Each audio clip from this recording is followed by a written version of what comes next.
Alors, on vous demande en utilisant la méthode de Gauss-Jordan, calculer les inverses s'ils existent des matrices A, B et C. Donc nous, on devait seulement faire la matrice A, je vais aussi faire la matrice B parce qu'elle est intéressante et je vous donnerai la solution pour la matrice C si vous voulez vérifier vos résultats. Bon, alors, la méthode de Gauss-Jordan, le principe, c'est vous mettez votre matrice A dans une matrice augmentée et puis à droite, vous mettez la matrice identité de taille 3 ici, puisque votre matrice A est de taille 3. Et le principe, c'est d'essayer de faire apparaître la matrice identité ici en faisant des opérations sur les lignes. Donc dans un premier temps, ce qu'on va faire, c'est qu'on va échelonner notre matrice A et donc faire les mêmes opérations. En même temps qu'on fait des opérations sur la matrice A, on va les faire en même temps sur la matrice identité. Donc là, par exemple, je veux me débarrasser du 1 qui est ici, je fais donc L2 moins L1. Et l'opération, je vais bien la faire sur toute la ligne 2, c'est-à-dire même du côté de la matrice identité. Ensuite, je vais vouloir me débarrasser du moins 1 qui est ici, donc je fais 2L3 plus L2. J'obtiens cette matrice, et donc je fais bien l'opération jusqu'à la matrice, qui n'est plus la matrice identité là, mais en tout cas la matrice de droite. Ensuite, le principe maintenant pour récupérer la matrice identité ici, c'est qu'il va falloir aussi se débarrasser du moins 1 et du 1 qui sont là. Donc pour ça, je vais me servir de la ligne 3 et je vais faire, là, pour cette ligne-là, ligne 2 plus la ligne 3. Et puis pour me débarrasser du 1 qui est ici, je vais faire ligne 1 moins la ligne 3. Donc et donc je fais bien l'opération sur la matrice de droite également. Donc on obtient cette matrice. Et enfin, pour bien avoir la matrice identité ici, il va falloir que tous les coefficients sur la diagonale soient égaux à 1. Donc pour le premier et le dernier, ça va. Il y a juste le deuxième qu'il va falloir transformer en 1 en divisant par 2, en multipliant par 1,5. Et donc je le fais bien pour la fin de la ligne aussi. Et donc finalement, ce qu'on a ici, c'est exactement la matrice inverse de A, donc qu'on note A-1. A-1, c'est donc cette matrice. Maintenant, je vais refaire la même chose pour la matrice B. Donc, je mets la matrice B à gauche, la matrice identité de taille 3 à droite. Et puis, je commence par échelonner. Donc là, je vais faire ligne 2 moins 2 fois la ligne 1 pour me débarrasser de ce 2 et ligne 3 moins 2 fois la ligne 1 pour me débarrasser de ce 2-là. Je fais bien les opérations jusqu'au bout de la ligne et donc j'obtiens cette matrice. Maintenant, je veux me débarrasser du 7 qui est ici. Donc, je vais faire 6 ligne 3 moins 7 ligne 2. Et là, ce qui se passe quand je fais ça, c'est que j'obtiens une ligne de 0 ici. Donc, ça va être impossible de récupérer la matrice identité. Je ne vais pas pouvoir récupérer de 1 ici. Dès que vous avez une ligne nulle qui apparaît, vous ne pourrez plus faire apparaître la matrice identité. Et donc, dans ces cas-là, ça veut dire que la matrice B n'est pas inversible. Elle n'a pas d'inverse. Et la matrice C, donc on pourrait refaire la même méthode. Et cette matrice-là, vous vous apercevriez qu'elle est inversible. On peut trouver son inverse et l'inverse, c'est celui-ci si vous voulez vérifier vos calculs. Alors l'exercice 2, donc, on a déjà commencé à le faire finalement. Le début de l'exercice, c'est exactement l'exercice 8 de la fiche 6 qu'on a déjà corrigé. Donc le début, je ne vais pas le faire.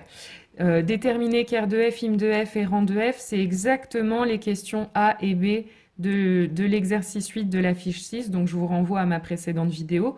Et puis montrer que B' est une base de R3, c'est pareil. On l'a déjà fait dans la fiche 6, dans l'exercice 8 de la fiche 6, c'était la question petit c. Donc je vous renvoie à ma correction de la précédente vidéo. Par contre, ce qu'on n'a pas fait, c'est montrer que C1', C2' forment une base de R2. Donc, on va le faire. Donc, dans ma précédente vidéo, pour montrer que B' est une base, j'avais démontré que les vecteurs étaient libres. Là, j'ai choisi l'autre méthode qu'on peut faire aussi pour montrer qu'on a une base de R2, c'est que j'ai écrit les vecteurs en colonne, j'échelonne la matrice. Là, il n'y a pas grand-chose à faire, hein, ligne 3 moins 2 fois la ligne 1. Et je m'aperçois qu'en échelonnant, j'ai bien un pivot par ligne et par colonne, donc C1', C2' est une base de R2. Maintenant, on vous demande ensuite de trouver la matrice de passage de B à B'. Alors, B, c'est la base canonique. B', c'est la base qui est formée des vecteurs E1', E2', E3'. Donc, pour écrire une matrice de passage, qu'est-ce qu'on fait? On prend les vecteurs de la base B', celle dans laquelle on veut arriver, et on va les écrire en colonne, écrits dans la base B. Or là, ici, la base B, c'est la base canonique. Donc en fait, E1', E2', E3' sont déjà écrits dans la base canonique. Donc ici, pour écrire la matrice de passage, il suffit d'écrire E1', E2', E3' en colonne dans une matrice. Et ça, c'est la matrice de passage de B à B'. Et donc on fait la même chose pour la matrice de passage de C à C', puisque C, c'est la matrice, c'est la base canonique, et C', c'est la base dans laquelle on veut arriver. Et donc, j'ai juste à écrire les vecteurs C1' et C2' qui sont déjà écrits dans la base canonique en colonne. Donc, ça nous donne 1, 2, 3, 1. Ça, c'est la matrice de passage de C à C'. Maintenant, on vous demande de trouver Q-1, l'inverse de Q. Donc, on fait comme dans l'exercice 1, on écrit la matrice Q dans une matrice augmentée et à droite, on écrit la matrice identité de taille 2 cette fois. Et on essaye de retrouver la matrice identité à gauche en faisant des opérations sur les lignes. Donc, pour déjà me débarrasser, d'abord j'échelonne, donc pour me débarrasser du 2 qui est ici, je fais ligne 3 moins 2 fois la ligne 1 et je fais bien l'opération jusqu'à la fin de la ligne 3, c'est-à-dire même à droite. Ensuite, je vais vouloir que ce moins 5 se transforme en 1 pour obtenir les 1 sur la diagonale de la matrice identité. Donc, je multiplie la ligne 3 par moins 1 cinquième. Et je fais bien l'opération jusqu'au bout de la ligne. Et enfin, je vais vouloir me débarrasser du 3 qui est ici. Donc, pour ça, je vais faire ligne 1 moins 3 fois la ligne 3. Et donc, j'obtiens cette matrice augmentée. Et donc, finalement, l'inverse de la matrice Q se trouve ici, c'est-à-dire c'est cette matrice. Pour terminer, on vous demande de calculer la matrice M' de F dans les bases B', C'. Donc pour calculer ça, il faut faire le calcul Q-1 fois M fois P. Et donc, je vais faire ce produit de matrice. Donc, pour l'instant, je n'ai pas besoin de Q', je vais commencer par faire le produit M fois P. Pourquoi? Parce que dans M et dans P, je n'ai que des entiers. Donc, je préfère garder le calcul le plus simple possible pour commencer.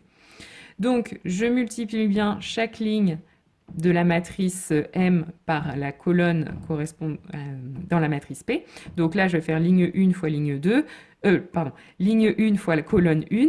Donc ça va me faire 0 fois 2, plus moins 1 fois 1, plus 1 fois 1. Et donc ça fait 0. Ensuite, je vais faire ligne 1 fois la colonne 2. Donc 2 fois 1, plus moins 1 fois 0, plus 1 fois 1, ça fait 3. Et enfin, je vais faire ligne 1 fois la colonne 3, donc 2 fois 1, plus moins 1 fois 1, plus 1 fois 0, ça nous donne 1. Et ensuite, je recommence avec la deuxième ligne cette fois-ci, donc 3 fois 0, plus 2 fois 1, plus moins 3 fois 1, ça me fait moins 1. 3 fois 1, plus 2 fois 0, plus moins 3 fois 1, ça me fait 0. Et enfin, 3 fois 1, plus 2 fois 1, plus moins 3 fois 0, ça fait 5. Et maintenant, je vais le multiplier, ce résultat, par la matrice inverse de Q. Donc j'y vais, je fais moins 1 cinquième fois 0, plus 3 cinquièmes fois moins 1, ça me fait 3 cinquièmes. Ensuite, moins 1 cinquième fois 3, plus 3 cinquièmes fois 0, ça me fait 3 cinquièmes. Ensuite, moins 1 cinquième fois 1, plus 3 cinquièmes fois 5, ça me fait 14 cinquièmes. 2 cinquièmes fois 0, plus moins 1 cinquième fois moins 1, ça me fait 1 cinquième. 2 cinquièmes fois 3, plus moins 1 cinquième fois 0, ça me fait 6 cinquièmes. Et enfin, 2 cinquièmes fois 1, plus moins 1 cinquième fois 5, ça me fait moins 3 cinquièmes. Et donc voilà la matrice de F dans les bases B', C'.